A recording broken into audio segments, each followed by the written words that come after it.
Homiladorlikning oxirgi muddatlarida ayollardagi ajralmalarni doimiy nazorat qilish kerak.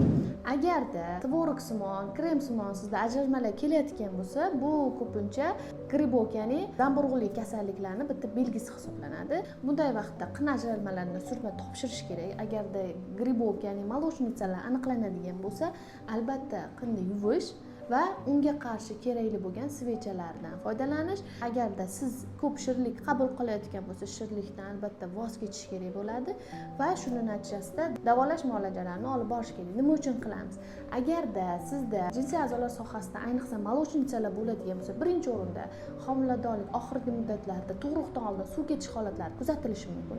Ikkinchidan, agarda sizda gribok kuzatiladigan bo'lsa, bola shu yo'llardan, to'g'ri yo'llardan o'tayotgan vaqtida bolaga yuqishi mumkin. Uchinchidan, infeksiyalar, ayniqsa zamburug'li infeksiyalar natijasida qin devorlarining elastikligi buziladi birinchidan.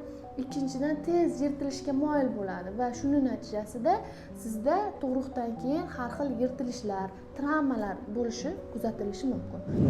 Agarda sizda ushbu muammolar paydo bo'ladigan bo'lsa, albatta shifokorga chiqing. Hech ham erinmang.